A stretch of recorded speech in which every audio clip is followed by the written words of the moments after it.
Hi friends, Krista here. Thanks for stopping by Books and Jams. We are halfway through the month of September. The first 2 weeks were a little bit rough, but here we are, halfway through the month.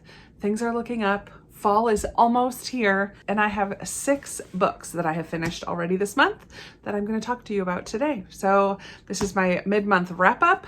Let's just jump right in. The first one, I'm so proud of myself because I completed Les Miserables by Victor Hugo. This is a brick. I purposefully bought the book in this edition. There are much nicer editions out there, but this is the edition that I originally read the book in. Even though this time I listened to it on audio, I just wanted to own this because it has nostalgia attached to it. After college, my best friend and I went to England, Scotland, Belgium, Wales for a month. And this is the only book that I brought with me during that time to read. Why did I bring such a heavy, big book? I don't know, but that's what I did. And I read this on that trip, and it was so cool to remember that. But also, I love the story of Jean Valjean so much and was weeping at the end. There are definitely some rabbit trails that Victor Hugo goes on, some of which I enjoyed, some of which I didn't love so much. So this book is getting 4 stars for me. If it were just the abridged version, it would most definitely be a 5-star read because the main storyline I absolutely love. Even if some of the characters get under my skin a little bit, I just love the story of forgiveness and redemption and love and family, found family. I just love the story so much. Jean Valjean is an escaped convict, and at the very beginning we meet him when he encounters a priest who he spends an evening with. This priest opens his home, and Jean Valjean runs away in the middle of the night and steals some silver from this priest. He is quickly caught and captured and returned to the priest, caught red-handed, and the priest said, "Wait a minute, you forgot these candlesticks that I gave you as well. And remember, you're taking them with this promise that you're going to turn your life around." And so that's how we kind of begin Jean Valjean's story. And it's just lovely and beautiful. I love it so much. 4 stars for this one. I'm so proud of myself for reading it. And thank you to Naomi's Bookshelf and Christy Lewis from Dostoevsky in Space and Victoria from A Musical Bookworm, who hosted live chats every couple of weeks to kind of keep everybody on track. So there was a big group reading this time around, and it was really fun to participate when I could in that. Another read along that I'm doing currently is called The Lunar Along, and in September our book was Scarlet. This is exactly the kind of book that I needed this last couple weeks because it's sci-fi, fairy tale retelling, so much fun. In this one, Scarlet is our main character. We do still follow Cinder, whose main story is in book 1, but what I love about this series is that each character kind of joins into the next story as well. So each book is not a standalone. It definitely builds on each other. So while Scarlet is the main character in this one, we also continue on with Cinder's story as well, and that will continue in the next books as we go through the series. But Scarlet is a teenage girl living in France. Her grandmother has been kidnapped, so she believes, and she is on the hunt to try to track down her grandmother. Wolf is a character who is a street fighter, and their paths intersect, and there's a lot more to his story as well that you learn throughout this book. Scarlet is feisty and sarcastic and just so much fun. I really, really enjoy this series. I feel like each book keeps getting better and better. I loved it. And I listened to the whole thing basically in a day. I had started it, and then in one day I just kind of ran through the whole thing because I just didn't want to stop, and it's just what I needed during that day. So fun. The next book that I am going to talk about is Force of Nature by Jane Harper. This is for Sequel September. It is the second book in a series. No, a duology, maybe? I don't know if there will be more in this series, but this kind of follows one of the same characters from The Dry by Jane Harper, the detective Aaron Falk. And he is also the detective in this one as well. And I started listening to this on audio early in the month, and it wasn't working for me. I had to put it down, and I switched over to something much more light and fun, which I'll get to in a minute. But I was in the mood for a mystery. This just was a little bit too much. at that moment in time. It didn't pull me in right away on the audio. So I did then start this in print a couple days later, got invested in the story, learned what was going on, introduced myself to some of the characters, and then I was able to switch back to the audio, and it was much better, much better. So I did read this at the beach, but on audio, mostly on the drive there and back. In this one, we have a group of people who are on a corporate retreat, like a wilderness retreat, and the men are taken on one path and they have to find their way. They have like 3 nights or something. And then the women as well go on their path. And I think it's like 5 women who go, but only 4 women come out of the woods, and they're super late to their meeting point. And what happened to that 5th woman? The women don't even really know. And Aaron Falk, he's like a federal investigator, and he and his partner already have their eyes on this company. And so when somebody goes missing from this company's retreat, it's actually the person that is helping them. So they're a little bit, so there's like a mystery within a mystery going on. I don't think I liked it as much as I liked the dry. I definitely liked the dry better. The atmosphere was so prevalent in the dry, and this one takes place in the wilderness, and it's rainy and dark and creepy, and it was very good for like beginning of fall vibes for sure. And I just didn't catch the intensity that I caught on the first one, but it was still very interesting. I did really enjoy it, and I think I ended up giving it 4 stars.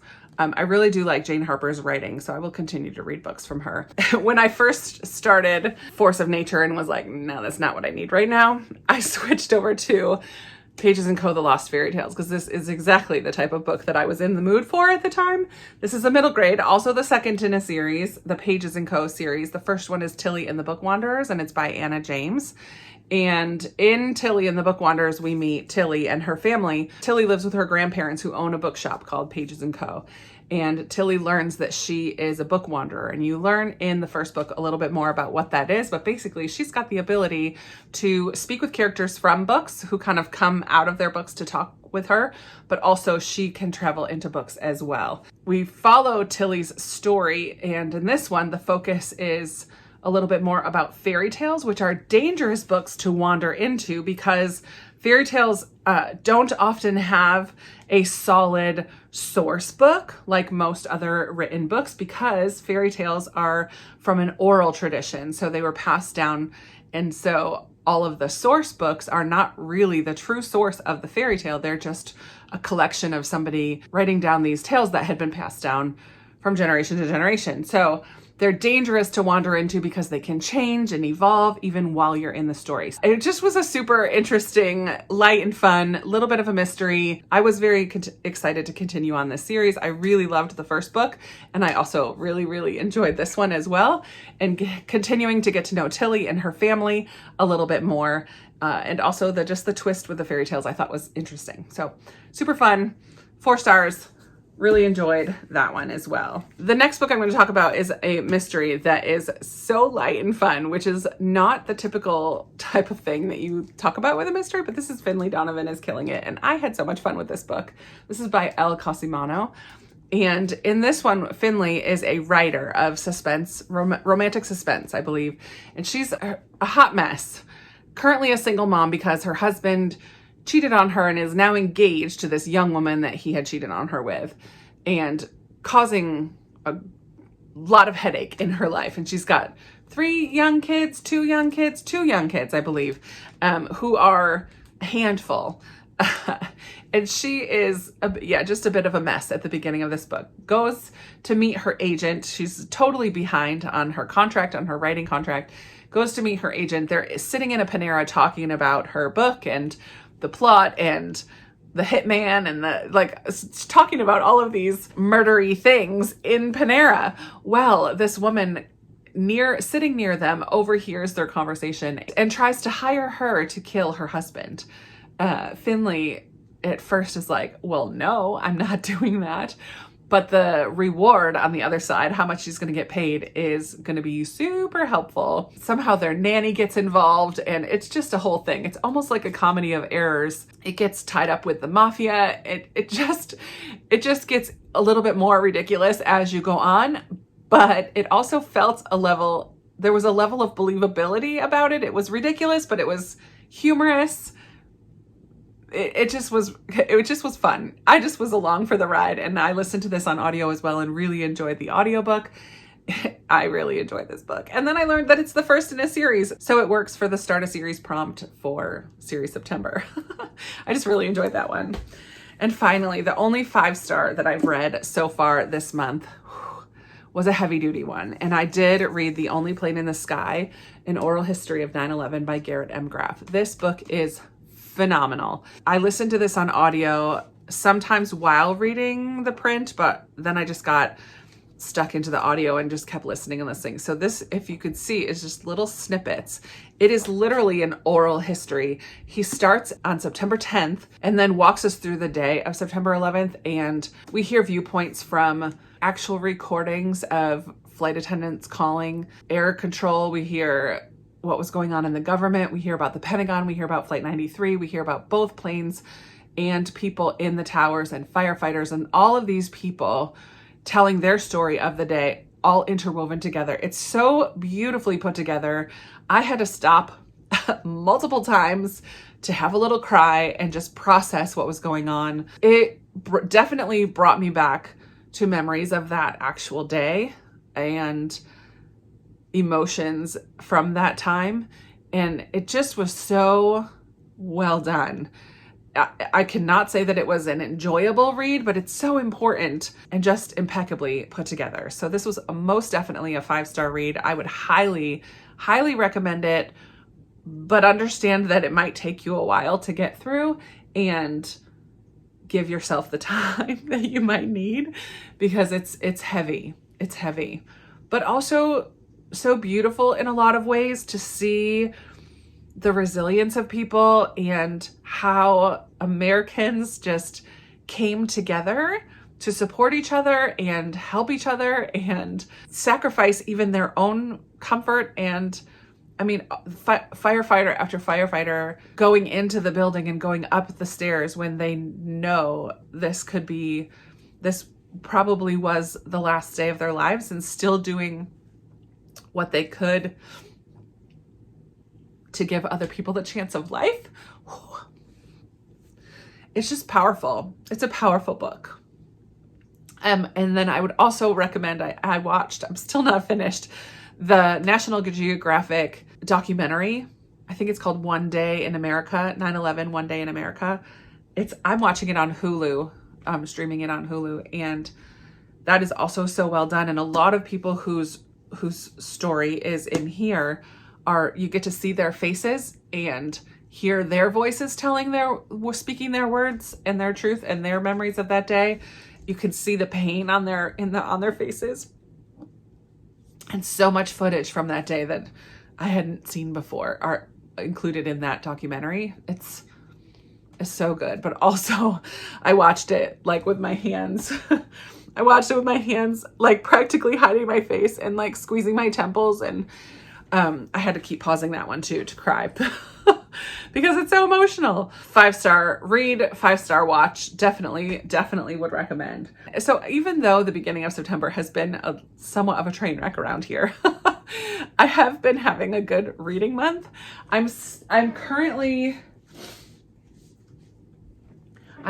in the middle of 3 books, or I should say towards the beginning of 2 and then in the middle of 1. But I started during my live reading sprints. I started When We Left Cuba by Chanel Clayton. This is the follow-up to Next Year in Havana, and my patrons picked this as my next series book to read. I am also reading my patron book club book, The Exiles by Christina Baker Klein, and really enjoying this one.